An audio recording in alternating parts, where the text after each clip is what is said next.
of course, one of the perfect people to kick this year's conference off is, of course, the director of the National Initiative for Cybersecurity Education, Mr. Rodney Petersen. Thank you, Randy, and thank you, President Rosenberg, and to our guest and host, Florida International University and New America.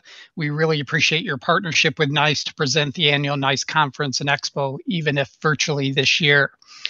As you heard, our theme this year is New Decade, New Solutions. Wow, 2020.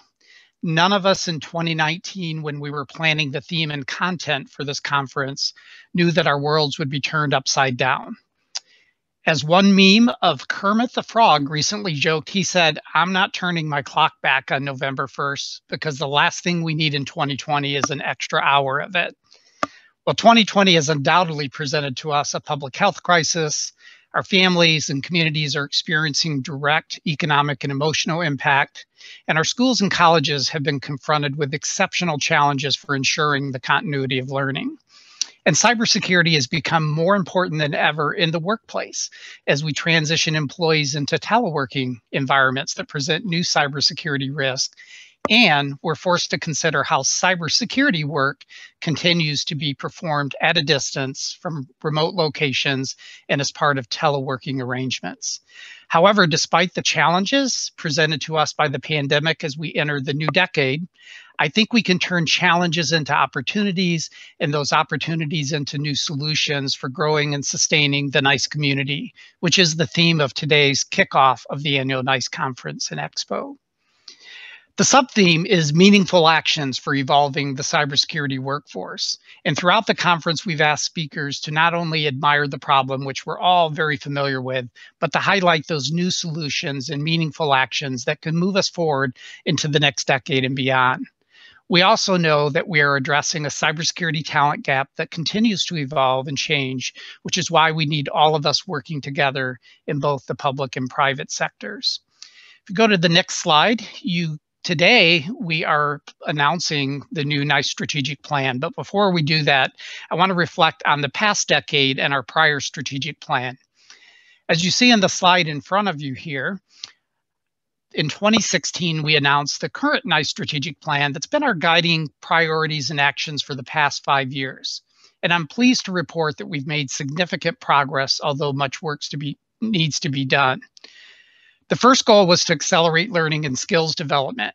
It was apparent in 2016 that we needed to inspire a sense of urgency and come up with new ways to quickly close the shortage of cybersecurity skilled workers. During that time period, we introduced CyberSeek so that as a community, we could more effectively and accurately measure the workforce demand across our nation, by state, and in metropolitan areas. CyberSeek measures both those currently employed in the cybersecurity workforce and the total number of cybersecurity job openings. The number of jobs have remained relatively steady at about 500,000 open jobs for the past several years, while the number of people employed in cybersecurity continues to increase. But it was apparent that we could not close that gap through educational programs alone, which was why over the past 5 years, you've seen an emphasis on reskilling, upskilling, immersion programs, boot camps, dual enrollment degree programs, apprenticeships, and many other creative and innovative ways to accelerate learning and skills development. So that work will continue to be important in the future as well. Our second goal focused on nurturing a diverse learning community. That 2016 strategic plan soon followed my arrival at NIST as the second director of NICE. And since cybersecurity education is in our name, it's not surprising that it continues to be a central focus of our ongoing effort to provide a long-term solution for a skilled cybersecurity workforce.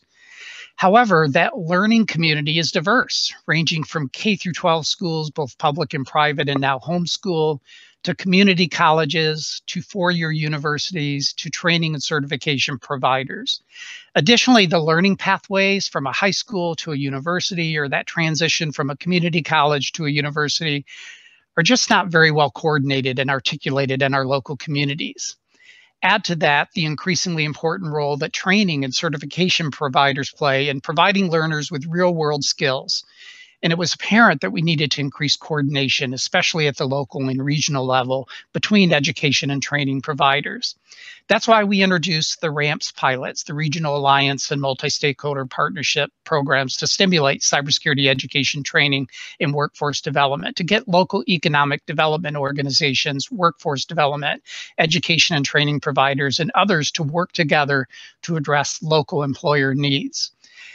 We also introduced in the last 5 years the annual K-12 Cybersecurity Education Conference as a way to signal the importance of empowering teachers and school staff to reach children and young people at the earliest possible ages to prepare them for a cybersecurity future.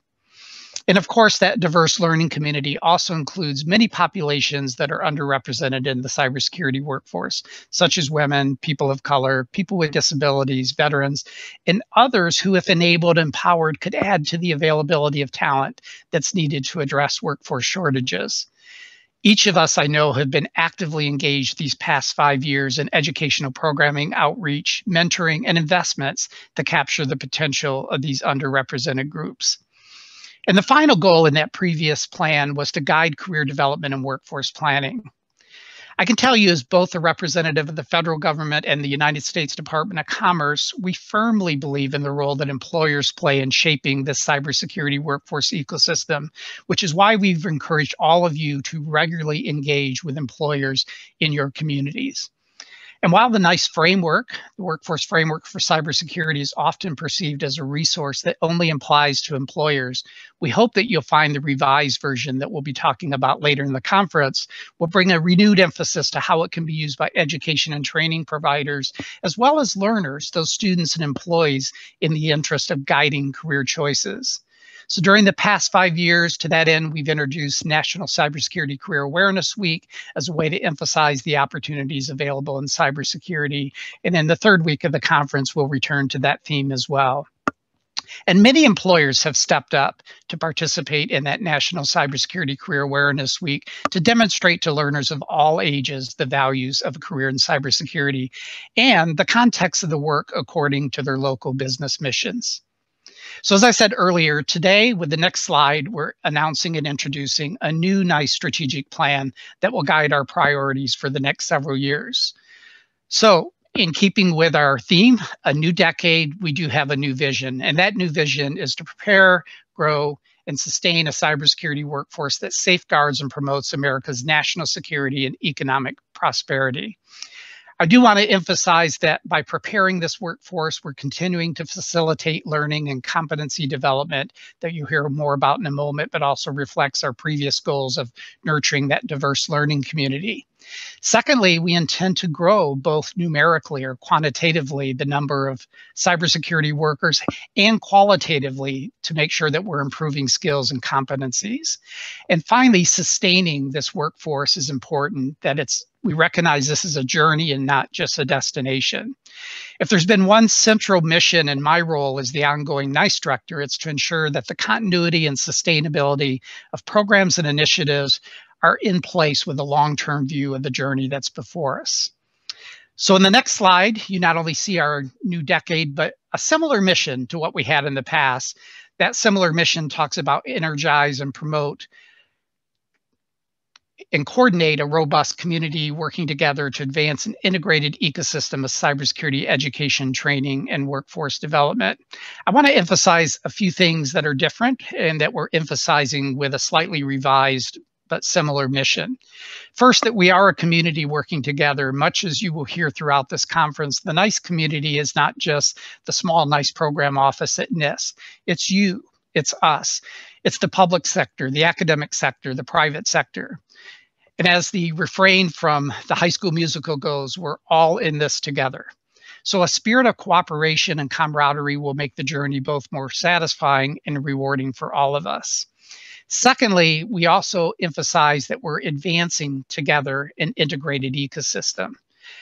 I recognize there's no shortage of cybersecurity education, training, and workforce development projects and initiatives that you're all pursuing, and there's room for different approaches and solutions. However, we should attempt to standardize around common and proven effective practices, such as alignment to the NICE framework, And we need to step out of our silos and into more partnerships and collaborations that allow us to arrive at the new solutions that are interoperable, impactful, and sustainable. Next slide, you'll hear not only about our new decade, but the same values, because there are some things that stay pretty constant. And we think the values we hold as a NICE community are pretty long-standing. Because if we're a community working together, we'll continue to foster communication, facilitate collaboration, share and leverage resources to support community-developed approaches and solutions. If our community wants to be known for getting things done, we'll continue to act based on evidence. We'll evaluate and improve. We'll challenge assumptions, and we'll also stimulate innovation. And finally, if we are a community truly dedicated to diversity and equity, we'll continue to model inclusion, advocating and enabling engagement of stakeholders from diverse backgrounds and varying viewpoints. So in the next slide, you will see 5 new strategic goals that we are introducing and announcing today. And I want to just briefly describe each of them in turn. So in the next slide, you will see an overarching emphasis on the NICE framework. And this isn't necessarily the order in which they appear in the plan, but for reasons of aligning to conference content, as you'll see in a moment, we've put them in this order. It may seem a little self-serving, but obviously the NICE framework, the workforce framework for cybersecurity that you'll be hearing a lot more about today, is pretty central to not only the work that our office does, but that we do collectively as a community.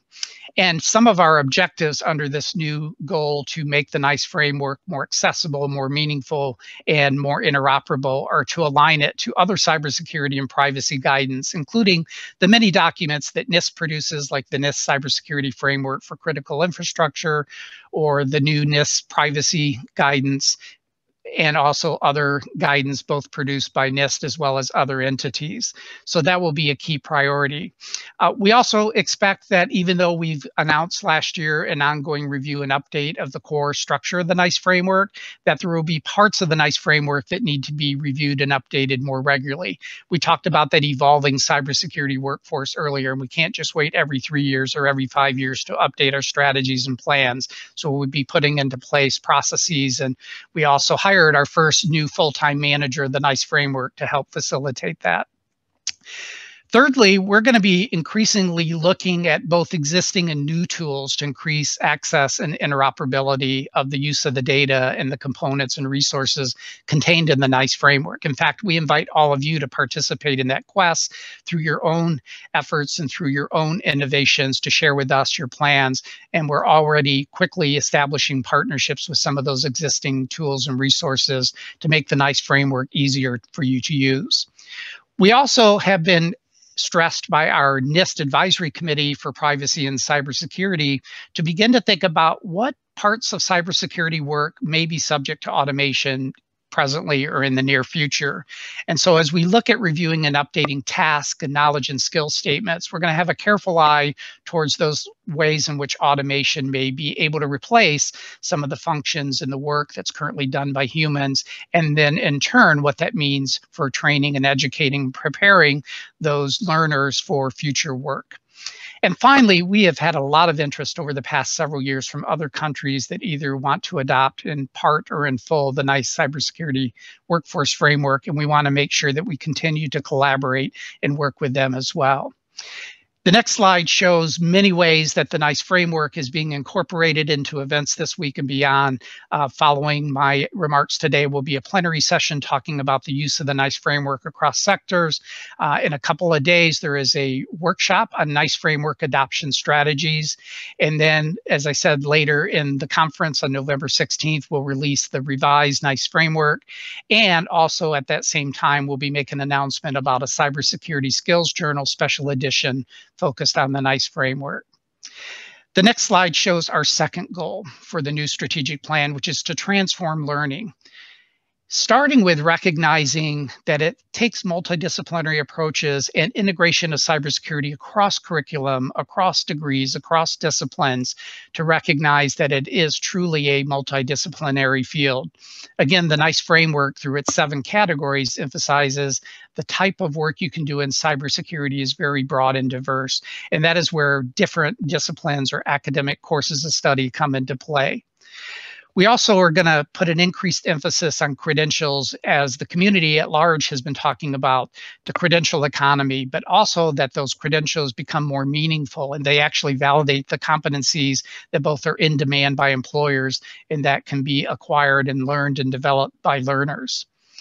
Thirdly, looking at the topic of performance-based assessments as a way to measure competencies. So it's one thing to have these credentials and to try to connect learners in the context of job seekers with employers, but making sure we have ways to better assess and do skills-based hiring, competency-based hiring will be an area of emphasis. Hopefully, many of you were able to tune in last week to our nice webinar that introduced learning and employment records. We think that's an exciting new ways to consolidate a lot of the credentials and learning experiences, not only in school, in college, university setting, training setting, but even in the workplace as a way to better communicate competencies between employers and learners and to be used for employee development as well. And finally, often under-recognized is that this cybersecurity workforce that we talk about, which, as I said, is pretty broad and diverse, includes those very academics, teachers, faculty, instructors, as well as administrators who are working to build that in-demand workforce. And they themselves are in demand. So an emphasis on how to raise up a new generation of teachers and faculty, support them and recognize them. And we're really pleased in our third week of the conference to recognize some K-12 educators who are the recipient of the President's Cybersecurity Education Award. So again, in the next slide, you'll see that this theme of transform learning will be working its way into the NICE conference, beginning next week with our plenary session on transforming the learning ecosystem.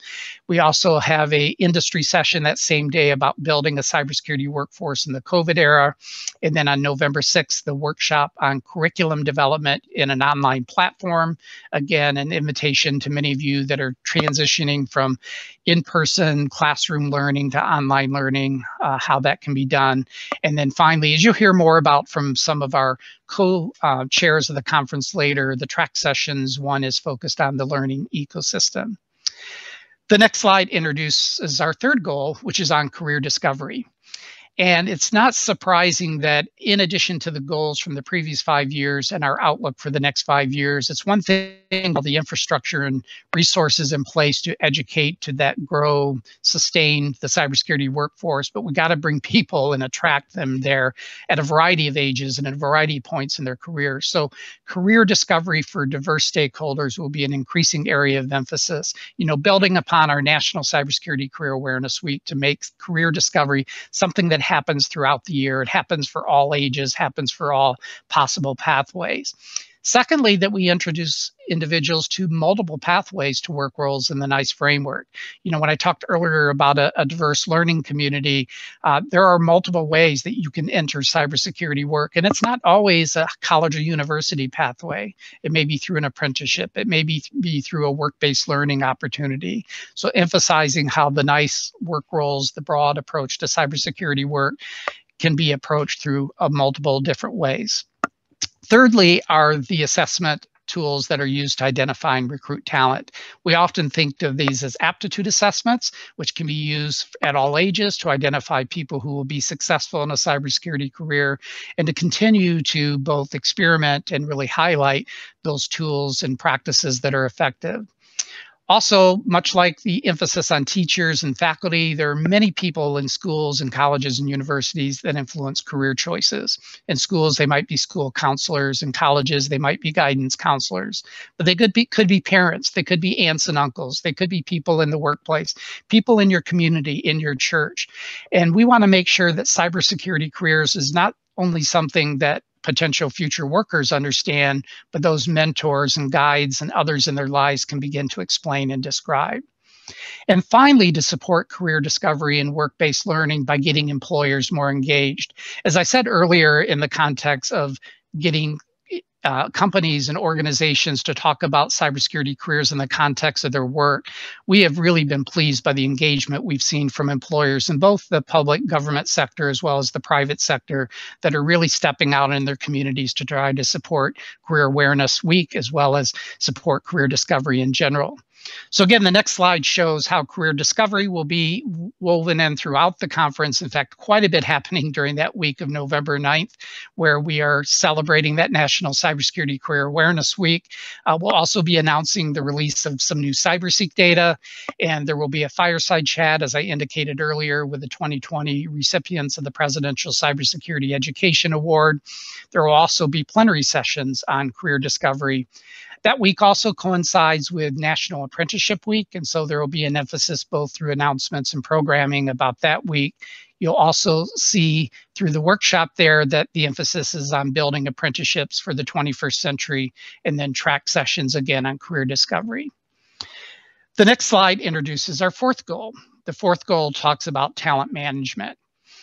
And this may be very similar in some ways to our efforts to guide career discovery and workforce planning from our previous plans, but we want to take it to the next level, specifically looking for ways to automate approaches to connect employers with learners.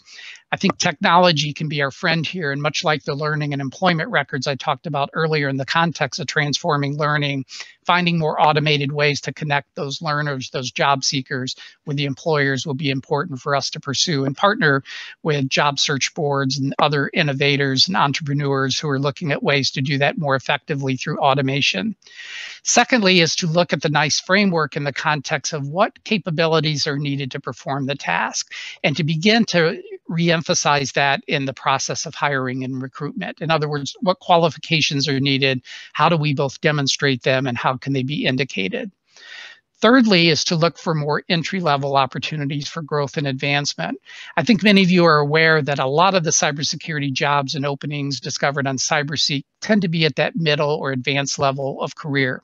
And even though we're producing a lot of younger students and people reskilling and changing careers looking for those entry-level opportunities, there aren't nearly enough people taking that leap of faith, whether it be through an apprenticeship or an entry-level program where they help develop and grow them over time. And we need an emphasis on that. Similarly, the ongoing development and training of employees. We recognize cybersecurity as a lifelong learning exercise, and so it's not just what they learn through their school or their higher education experience or training and certification experience. It's also important that employers continue to invest in their workers and develop them and train them on the job, and look at creative things such as rotational programs and other ways to develop new skills and new experiences. And then finally, reskilling for cybersecurity careers, as I promised earlier, is something that was really introduced and became a hot topic during the last strategic plan cycle in that context of accelerating learning and skills development, but I think also will carry forward as an exciting opportunity to transfer people from existing roles or transitioning veterans and others who may want to experience the opportunities that are available in cybersecurity. So again, the next slide shows how talent management in the context of the NICE conference is occurring through the plenary session on the final week, modernizing the talent management process, the November 17th workshop that will be emphasizing the importance of diversifying your workforce, a workshop that's focused on a cybersecurity survival guide, and then finally track sessions devoted to the talent lifecycle. And the next slide introduces our final goal, which is on research on effective practices. So as I said earlier, there's no shortage of programs and initiatives and activities that are occurring across our ecosystem. But one thing we need to sit back and reflect on is how effective are they? What are those proven practices? And therefore, we're going to be looking at research as well as discussions and conferences and papers and the like that talk about factors that influence the impact of cybersecurity education, training, and workforce development. Being able to offer the community trustworthy advice based on data-driven evidence as to what's effective. Looking for effective and proven practices for blending successful learning practices. And then finally, utilizing those research results to inform programs and initiatives. And this research emphasis is not something you'll specifically see as a track or a panel session at the conference, but we really believe, much like the NICE framework goal, will be woven throughout. And we should be challenging each other throughout about what evidence is there that that is effective, or what evaluation are you doing to assume that it's having the outcomes that are intended. So we hope that you'll see more emphasis on research in the coming years ahead. So on the next slide, You'll see that the strategic plan, which we're announcing today, that in a moment you can access on our website, has these high-level vision, values, mission, goals, and objectives. And over the next several months, we'll be augmenting them with an implementation plan specifically to accompany the goals and objectives, starting with identifying existing programs and initiatives. If you've been around NICE and our public working group, you know that one of our first steps is to do an environmental scan and actively collect and learn about what's happening in our community in that interest of information sharing. That ongoing environmental scan is something we'll continue to update and add to over time. We'll also develop specific strategies and tactics to accomplish the objectives that are outlined in those strategic goals and objectives, and then we'll identify any gaps and address them through that process. And also, as we move along here, we need to measure what we're doing. We need to have measures that correspond with the goals and objectives so that we actually know if we're meeting our intended progress and then reporting periodically on that progress. So again, look for some steps to be taken to engage the community, both within the government, the interagency process that exists, as well as the public-private partnership we have through the NICE working group.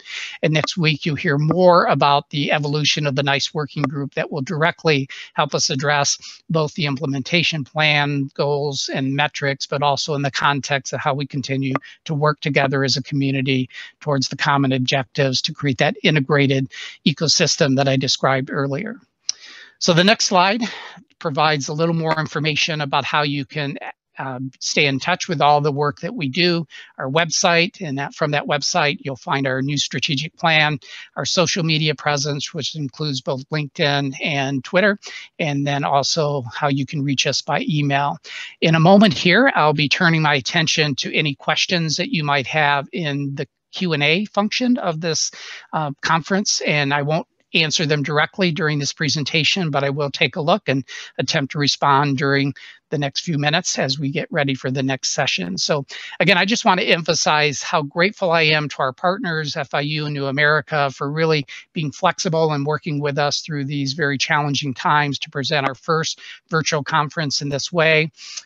Do also want to thank all of you for attending. I know that there are many demands on your time, especially in the teleconference world that we all live and work, and also with the many webinars and conference events that are moving online virtually as well. But I just really want to appeal to you that over the next 5 years that you take to heart some of the ideas and these goals and objectives, and certainly giving us feedback and input as to perhaps what might be missing or where those gaps are that we need to double down and take further effort in to reinforce.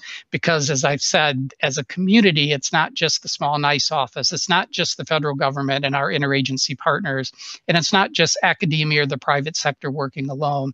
It's all of us working together towards these common visions, common values, common mission to really ultimately advance the cybersecurity education, training, and workforce development ecosystem in order to address the challenges before us. So thanks again for joining us for this virtual NICE conference. I look forward to your participation and engagement over the next several days. Thank you.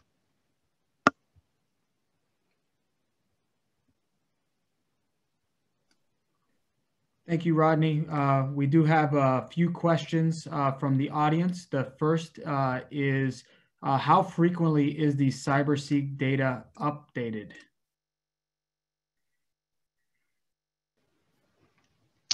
Yes, so again, I think on November 9th, we'll make some announcements about CyberSeek, and so we'll attempt to, at that time, answer that question. I don't want to take away their thunder.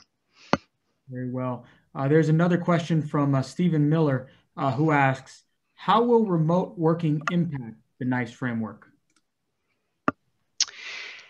It's a great question. I'm not sure I have an immediate response, and I don't quite frankly think it'll impact the NICE framework per se. I'll say the direct impact it's had on me and my staff is, the ability to have conversations with you at conferences and events and do workshops. And obviously we can turn some of those events into virtual workshops and virtual discussions and the like to get feedback on what is needed. I think the the engagements that we naturally have out and about in the community is one of the downsides of this, and we just have to work harder at making sure we're getting in touch with the right communities, the right stakeholders, and looking to get the right questions out in front of them.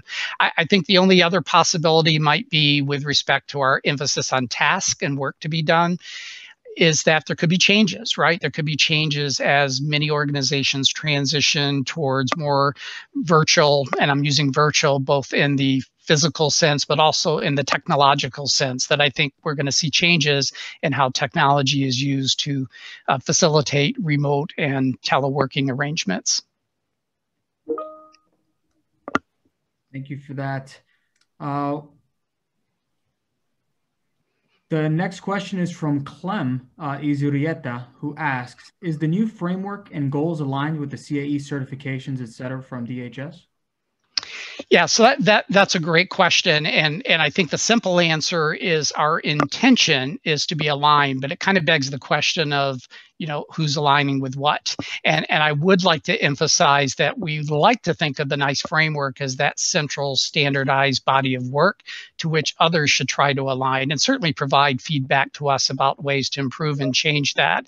I can tell you that we're actively working with both the program office at the National Security Agency and the CAE community membership at large to try to increase alignment and to increase ways that people can see the CAE, for example, designations as directly supporting the NICE framework. And as I said earlier, more importantly, directly supporting the needs of employers. So I wouldn't say that we're there today in terms of 100% alignment. And similarly, we're not there today with the alignment I'd like to see with the NIST cybersecurity framework and the privacy framework.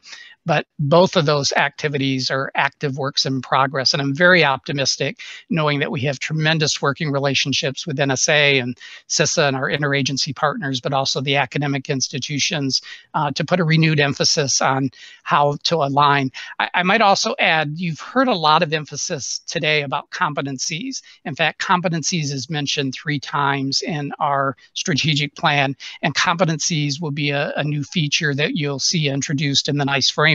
And we expect that'll be a major discussion in the coming months, if not year and beyond. In fact, our December NICE webinar is going to focus on the topic of competencies. And I bring that up because an example of a work that the CAE community is doing on evidencing competencies kind of speaks to that point I made earlier, is how do we help learners, in this case students or job seekers, evidence, demonstrate how do education and training providers assess them to make sure that they're actually developing the competencies that employers need. So great question, and thank you for both that question and challenge, because it's important that we do that.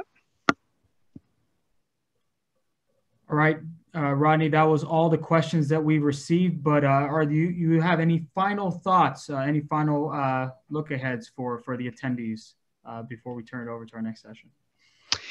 Yeah, I saw another question that we didn't address, but I do want to emphasize that the NICE conference is meant to be our annual convening for bringing all the communities together. And as I talked about the diverse learning communities, that includes K-12, community colleges, higher education, training and certifications, employers from the public, private sectors, nonprofits, and that ecosystem is pretty broad and vast. We do have a corresponding K-12 cybersecurity education conference that I emphasize that's coming up in December.